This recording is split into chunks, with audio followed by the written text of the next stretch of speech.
This is going to be the ultimate UFC champions ranking, breaking down every fighter in the UFC in 2024 and also going over what their weaknesses are. And we're also going to be making a tier list to compare them and put them in the rankings. Let's get to it. Jon Jones' fighting style is a blend of creativity, versatility, and high-level strategy, making him one of MMA's most unpredictable and effective fighters. Now, it's not difficult to understand why majority of the fans consider Jon Jones as the greatest of all time in MMA. His fight style, his fight IQ, and fight record, it speaks for itself. It's not something you can really argue with. But Jones' weakness is his own self and his inflated ego, without a doubt. The way he carried himself in 2024 was not the best, making silly excuses for ducking the interim champion rather than wanting to fight Tom Aspinall, who was holding the belt. He wanted to fight good old Stipe, who was on his way out of his prime and hadn't fought since he got knocked out by Francis Ngannou. Speaking of Ngannou, Jones strategically ducked Francis by taking 3 years to move to the heavyweight division. With all that being said, Jon Jones' fighting skill heavily outweighs his aura depletion.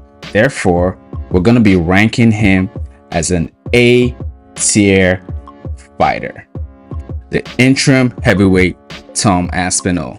Tom Aspinall's fight style combines speed, technical striking, fluid movement, and strong grappling. Tom Aspinall has not fought past the second round in any fight. That is crazy. He has only entered the second round twice. He is patient and aggressive at the same time, and his record reflects that. Although there may be questions on how Tom Aspinall looks in the later rounds of a fight, nobody knows if his cardio can last that long, which is why fans are hungry for the fight between Jones and Aspinall. Tom's weakness is yet to be shown, if he has any, honestly speaking. But with all that being said, his fantastic finishing rate, combine that with his undefeated record, we have to put Tom Aspinall as a S tier champion. Light heavyweight division, Alex Pereira. Alex Pereira's fight style is striking focused. If you watch him, it's obvious to know that.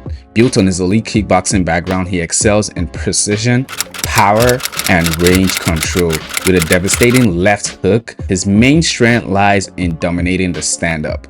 Look, Alex Pereira is 2024 Fighter of the Year for a reason. He stepped in to save the main event of UFC 295, UFC 300, and UFC 303, finishing his opponents in those fights with impressive knockouts. Alex then headlined UFC 307 versus Khalil Roundtree, which ended up being his toughest fight, but Poatan would finish the fight with another TKO.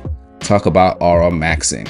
Now, Pereira has only fought strikers though, so far in UFC, and it has reached a point where fans are calling for a different stylistic matchup. Although Magomed Ankalaev, who is his potential next opponent, is a good striker as well, he does have a grappling base, and if Israel Adesanya of all people could take Pereira to the ground, I can only imagine what Ankalaev would do. Many fighters say they won't wrestle with Alex and try to prove they are better strikers, but they've all met the same fate. Since Alex is a fantastic striker, but I just honestly think he has no wrestling base or grappling base, we do have to put Alex Pereira and rank him as an A tier champion. And now we get to the middleweight division. Dricus du Plessis' fight style is aggressive and well-rounded. Dricus was a slept-on fighter who slowly gained the fight fans' respect by proving his drunken aggressive style is actually a serious problem in the octagon. And his first title defense was against Israel Adesanya, who's one of the best middleweights of all time, no doubt. Although people used to say cardio was Dricus' weakness, he has definitely debunked that statement. There's still a lot to prove though. Dricus, in my opinion, has to be ranked as an A tier champion. Now we get to the welterweight division, Belal Muhammad. Belal Muhammad's fight style focuses on relentless pressure, volume striking, strong wrestling, and exceptional cardio. Belal was sort of a dark horse in the welterweight division, not someone a lot of people imagined would be a world champion one day, if you're being honest. He proved many people wrong by having a dominant performance against Leon Edwards in their second fight, beating him both on the feet and on the ground. In my opinion, I see him being a dominant champion, beating the likes of Shavkat and other contenders in the future. Belal's weakness, though, is that he lacks finishes on his record. He's not a fan favorite, and his fight style, although dominant, fans are not really excited to watch Belal fight. When you think of Belal, you think of a forgettable, unanimous decision winner. And this is no insult to him, it's just facts, which is ironic considering his nickname is Remember the Name. Now, even though Belal is a dominant champion, with all respect, the lack of finishes does say a lot for a champion. So therefore, we do have to put Belal as a B tier champion. And now we get to arguably the toughest division in the UFC, the lightweight division. Islam Makhachev's fight style is built around elite grappling, wrestling, and sambo, with dominant ground control and effective submissions. His striking is technical and used to set up takedowns with high fight IQ. Makhachev is what I would call a perfect fighter. Honestly speaking, in my opinion, the most well-rounded fighter in the UFC, which is why he is #1 pound for pound in the UFC. Islam is not only technical, but also a brawler when he needs to. Willing to fight any contender anytime, his striking is just as much of a danger as his ground game. Look, I'm not even trying to glaze this guy, but like I said, I don't see anybody beating him. He's one of the people who I'll call an unbeatable fighter. So it's obvious that we have to put Islam Makhachev as an S tier champion. Ilia Topuria's fight style is aggressive and versatile, combining powerful striking with strong grappling skills. Topuria had a highly impressive year in 2024, knocking out two of the featherweight goats, Alexander Volkanovski and Max Holloway. I mean, it's one thing to beat both guys in the same year, back to back, but finishing them both is a whole other level. But the power in his hands and his boxing technicality has made him a serious problem. He hasn't even had to use his grappling that much. Apparently, Topuria is trying to vacate the featherweight belt to go to lightweight and face Charles Oliveira in order for him to eventually fight Islam Makhachev or whoever the champion is. Now that is respect. This guy is chasing legacy, trying to make his name stamped in MMA as a whole. With all respect, you absolutely have to give a runner-up for Fighter of the Year in 2024 as an S tier champion. In the bantamweight division, we have Merab Dashvili.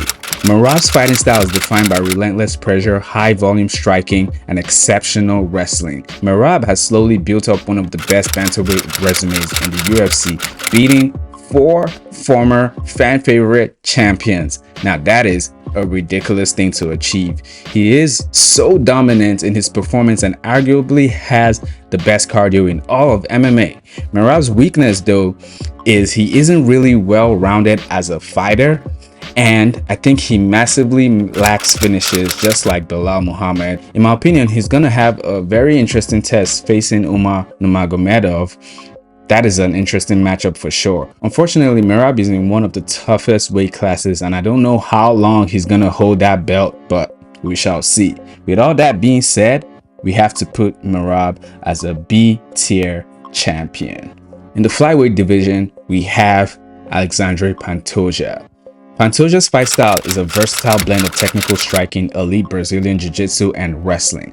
Pantoja is arguably the most underrated UFC champion ever. He has cleared the division, the flyweight division, and put it in a state where there isn't any real clear #1 contender, because he's beat all of them several times, beating Brandon Moreno 3 times, Brandon Royval twice, and other so-called future division contenders like Steve Erceg. Pantoja had an impressive performance against Kaya Sakura, who was just debuting in the UFC. That's how bad Pantoja has dominated the flyweight division. Pantoja's weakness as a champ, though, may be that he does tend to get reckless with his striking sometimes, although nobody has been able to capitalize on that because he does have a great chin, but everybody's chin cracks at some point. I mean, if you take a look at the fight with Kaya Sakura, Kai landed a knee to his chin and he ate that like a Tic Tac. But in my opinion, it's only so long that can happen. Now, with all that being said, we do have to rank Pantoja as an A-tier champion. And now we get into the female division. The women's strawweight champion is Zhang Weili. Zhang Wei's fight style is aggressive and well-rounded, combining powerful striking, strong wrestling, and relentless pressure. Look, Weili has proven to be a dominant, technical, and fun fighter, which are the three combinations that are needed in order to be a fan favorite in this sport. She's a warrior who always bounces back from any defeat, and her skill set is incredibly well-rounded. Although, in my opinion, if you want to point out to a weakness, Weili does struggle a little bit when she faces dominant strikers. She still finds a way to pull through though. Therefore, we have to rank Weili as an A-tier champion. Now getting to the women's flyweight, we have Valentina Shevchenko. Valentina Shevchenko's fight style is a combination of elite striking, strong grappling, and a high-level fight IQ. Shevchenko is arguably the most well-rounded female fighter.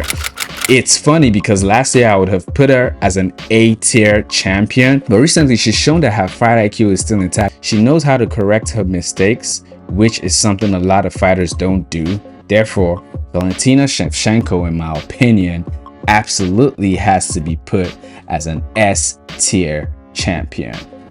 I would like to say last and not the least, but the last champion we're going to talk about is in the women's bantamweight. We have Juliana Pena. Juliana Pena's fight style is aggressive, grappling focused, and built around relentless pressure. Often wearing down her opponents, her resilience has highlighted her in her victory, especially over Amanda Nunes to claim the UFC Bantamweight title. Although Nunes came back and proved that might arguably have been a fluke. Look, Pena is mainly a brawler. If you watch her fight, she's a brawler with pressure. Somehow she's found a way to defeat dominant fighters. Her striking is not elite, but like I said, she does have pressure and she stays in your face, which is annoying for a lot of fighters. But on the other hand though, Pena's weakness is facing a well-rounded fighter who has cleaner striking and has a dominant grappling base as well. And so I see someone like Kayla Harrison getting the win over her whenever they meet, if they do meet. With a lot of weaknesses, her last win arguably being a robbery, and her pretty much turning herself to the female Kobe Covington in the UFC, I absolutely have to put the last and the least as a D-list champion. So that is the ultimate UFC tier list rankings for every champion and their weaknesses explained. If you reached this part of the video, I really appreciate you. Please don't forget to hit the like button, subscribe for more of these type of videos, and I'll see you guys later.